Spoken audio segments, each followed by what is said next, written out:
আমি গরু কেউ গরু খায়, গরু মাংস রান্না করি, আবার মুরগি ভুনা করি, আবার আপনার এই যে খাসির মাংস রান্না করি। যার যেটা মন চায়। আমি খাসির মাংস খাই, আর মেহমানরা আসলে ওরা গরুর মাংস খায়। আমার ছেলেরা কিন্তু গরু মাংস তেমন একটা খায় না, ওরা মুরগির মাংস ভুনা করলে মানে খুশি হয়ে যায়। বিশেষ করে আমার ছোটো বাচ্চাটা নাবিল, ও মুরগি বেশি ভালোবাসে, ও গরু মাংস তেমন একটা খেতে পারে না, শক্ত হয়ে থাকে। তাই বলে আপনারা ইচ্ছে করলে এরকম আচারে মুরগি মাংস করতে পারেন। আচার তো মুরগি মাংসতে বেশি মানায়, অন্য কিছুতে তেমন একটা না। ভীষণ মজা হবে, একবার শুধু ট্রাই করে দেখবেন, একবার খাবেন তো বারবার খাবেন। আর বাচ্চারা একবার খেলে যে স্মেলটা আসবে, ওরা বারবার খেতে চাইবে। এই আচারটা আমি মনে করি সব দেশেই পাবেন। এটা এই যে ইন্ডিয়ান একটা আচার, ম্যাঙ্গো পিকেল। এটা আপনার এটা দিলে আর লবণটা আপনি মানে লবণটা দিতে হবে না। এটার ভিতরে প্রচুর লবণ, পুরোটাই এক বুঝলে লবণ। আর এটাতে ম্যাঙ্গো আছে। এই যে এটা দিয়ে শুধু আপনি একদিন রান্না করে দেখবেন, ভীষণ মজা হবে। এটা সব দেশে পাওয়া যায়, অথবা আপনি বাংলাদেশে যদি গ্রামাঞ্চলে না পান, অনলাইনে অর্ডার করে দেবেন। আর আমরা তো মিডল ইস্টে, এটা আমাদের ঘরের সামনে আছে সুপার মার্কেটে। আমি সবসময় এটা দিয়ে রান্না করি, এটা না হলেই নয়। আমি এখন এখানে সবগুলা মশলা দিয়ে দিছি, যে দেখেন এই যে রসুন, এই যে আদা, লগে একটু আলু দিছি, কয়েকটা 2-3টা আলু দিছি। আলু দিলে একটু মানে বেশি মাখা মাখা হয়। আর তারপরে মশলাটা দিয়ে দিছি। এখন দেখেন আমি মিক্স করব, এই যে এইভাবে খুব সুন্দরভাবে মিক্স করব। এই যে মিক্স করা মোটামুটি লেভেলে এসে গেছে।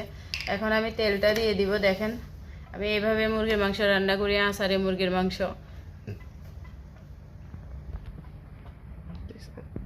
এই যে দেখেন লুলু মার্কেটের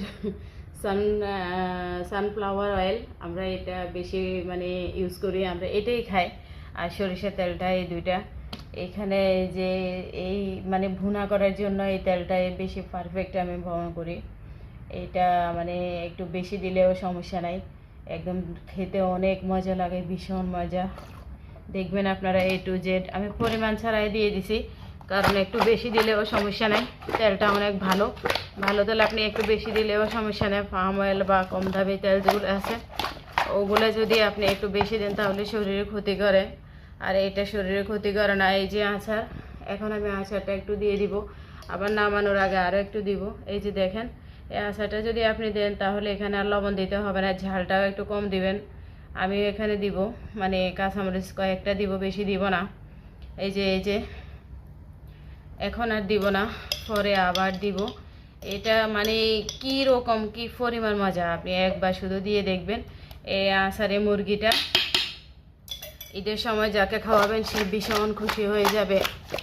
এইভাবে আমি 20 মিনিট রাখবো, 20 মিনিট পর জালটা মানে স্টার্ট করে দিব। মিডলে রেখে আমি শুধু এটা মাংসের ভিতর থেকে যে ঝোলটা মানে পানিটা বেরিয়ে আসবে, সেই পানিতে মুরগিটা হয়ে যাবে, এক্সট্রা কোনো পানি দিতে হবে না। এরপর দেখবেন কালারটা একদম সেই লেভেলে চলে আসবে। এখানে অত্যন্ত কম মশলা দিয়ে একদম পারফেক্টভাবে ভুনা মুরগি ঈদ স্পেশাল আপনারা করবেন। আশা করি ভীষণ মজা পাবেন, নতুনত্ব পাবেন। আমাদের সাথেই থাকুন। মাশাআল্লাহ, দেখেন এই যে দেখতে কতটা সুন্দর লাগতেছে, কালারটা একদম সেই লেভেলের।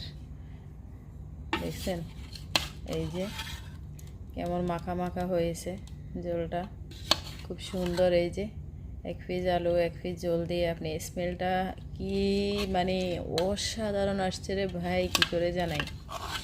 অনেক সুন্দর একটা স্মেল আসছে, যেটা মানে আমি পাচ্ছি আপনারা পাচ্ছেন না। এভাবে করে দেখবেন, একবার শুধু করে দেখবেন, বারবার খাবেন। মাশাআল্লাহ।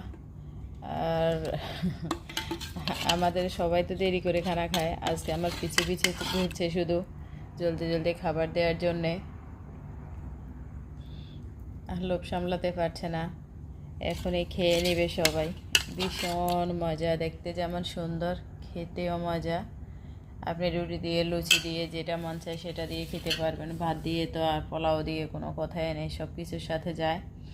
দেখছেন ভীষণ মজা, দেখতে দেখতে যেমন সুন্দর, খেতেও আরও বেশি মজা লাগবে।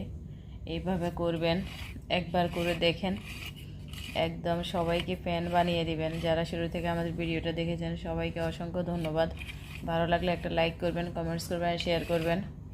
আমাদের আরব গার্লফ্রেন্ড নতুন নতুন ভিডিও পেতে আমাদের সাথে থাকবেন। সবাই ভালো থাকবেন, সুস্থ থাকবেন। আল্লাহ হাফেজ। সবাইকে আবারও ঈদ মোবারক।